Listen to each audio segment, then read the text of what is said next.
he, like I said, he came up with this wonderful induction that you're going to learn later on. So that's pretty much it. It's the whole evolution of hypnosis.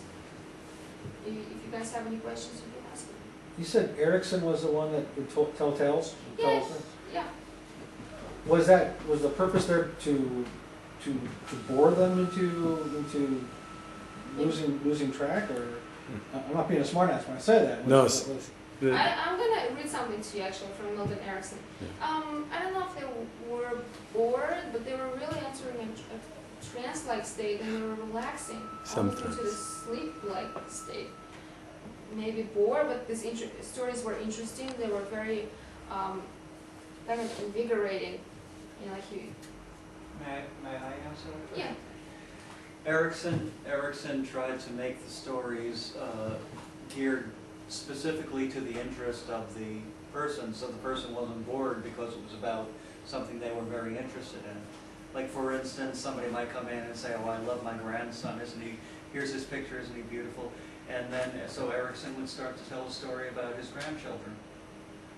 And so he knows already that the woman is interested in listening about grandchildren. Or perhaps somebody will come and say, I'm a race car driver, I love cars. He would tell a story about cars. You know? So it wasn't boredom. What it was to lull them into a trance. And then... So by establishing rapport? I'm sorry? By talking with them about their interests? Right. The same thing. So you're establishing the rapport would be created through the story, but also he would put them into trance with the story, and then he would start also to give them suggestions for change in their lives in the story. And basically your subconscious mind will make those suggestions work for you. So like, it might be one thing for you and one thing for you, listening to the same type of suggestions. I'm sorry. No, that's okay, thank you. Actually, just to give you an example, somebody came to Milton Erickson and had a problem. They really had troubles focusing and learning a new skill. So he began to tell this story. I'll read just a little bit so you can get an idea. We learn so much at a conscious level, and then we forget what we learn and use the skill. You see, I had a terrific advantage over others. I had polio, and I was totally paralyzed. And the inflammation was so great that I had a sensory paralysis too. I could move my eyes, and my hearing was undisturbed. I got very lonesome lying in bed, unable to move anything except my eyeballs. I was sick on a farm with 7 sisters, 1 brother, 2 parents, and practical nurse. And how could I entertain myself? I started watching people and my environment.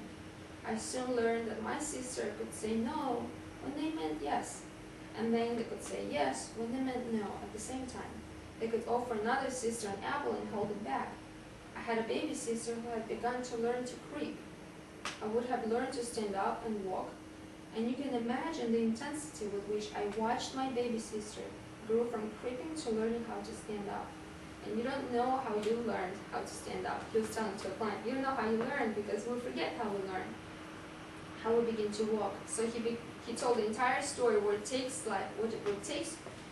really takes to begin to learn how to walk. And as he tells that story, he's sort of associating with the idea of learning a new skill. And then the client comes out from the session and realizes that I can learn. It's really easy. It's just as easy as I learned how to walk. It's amazing. So, does anybody use this technique this day? No? well, I read it, and maybe if I have a client like that, maybe I'll use some of those elements. Yeah, you can. If you read it, you can use it for yourself with I clients. think it's brilliant because when somebody teaches somebody else, usually given by example or a life story, he does it in hypnosis. Yeah. And as a hypnotist, I think you have a lot of stories, you have a lot of experiences. You have to have experiences, and you have to have that kind of collective unconsciousness. I think be aware of the collective unconsciousness. Whether you believe in past lives or not, you sort of are aware of the expanded universe and the unknown. It's sort of like having a big picture of the existence. So that's why stories help, and stories of your life, reading stories of other people. What's the name of the book? My Voice Will Go With You. The Teaching Tales of Milton Erickson by Sidney Rosen. It's a really good book. It's actually pretty fun. It's right there on the shelf also. Oh yeah, Another that's a one, good book too. Unconscious Therapy. Uncommon Therapy Uncommon Therapy. by Jay It's the Haley. same book? No, No. it's based on the same stuff, Milton Erickson stuff. I read that one and I read that one and I like both of them. Mhm.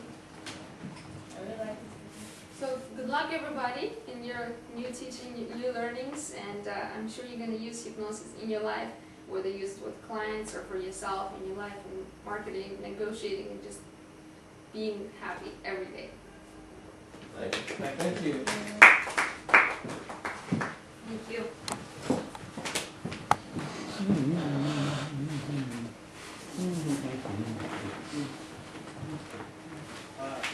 Vocabulary. Oh, we do the vocabulary. You're gonna be here this afternoon, aren't you? Yes, maybe? You're gonna be here this afternoon, huh?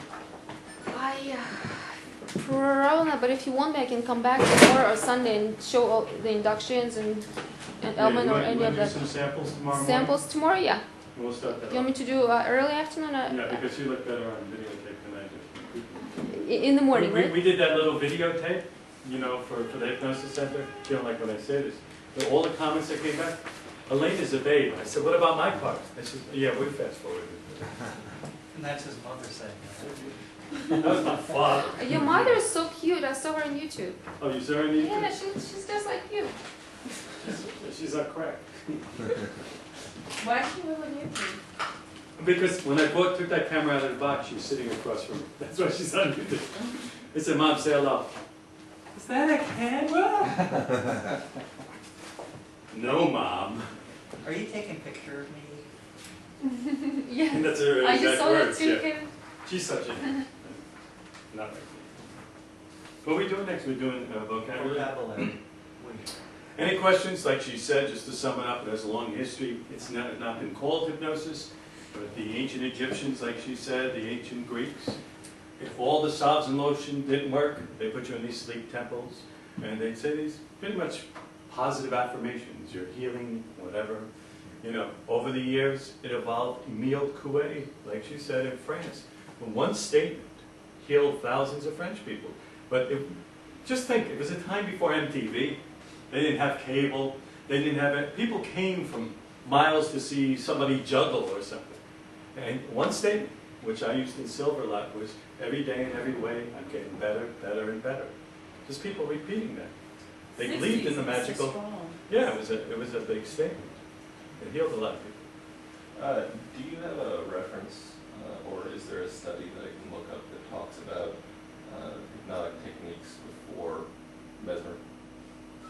Before Mesmer, there's a good book by John, I think his name is Hughes, but there's a lot in the history. We're going to give you a lot of things. Those are, give me those two, that by the 2 gigabyte card. A lot of these books are out of print. I get them on PDF. The book we want you to read here, right now, Gilboyne prints these up when he gets a chance. You're right. They're overruns. If you order them to Amazon, you may wait 6 weeks if they're in stock. What's it called? Hypnotherapy. Yes, good job. By Dave, So how we by do it? Dave Ellman, E-L-M-A-N. We're on camera. Dave E.L. what? M-A-N. You'll get a lot of these books that are out of print.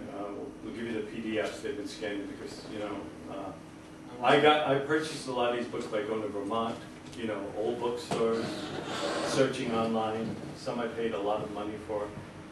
Some have never been reprinted. You know, luckily some computer nerd with nothing better to do scan 5,000 pages in. Boy, what a life that was. I guess you got to saw up the book. And that's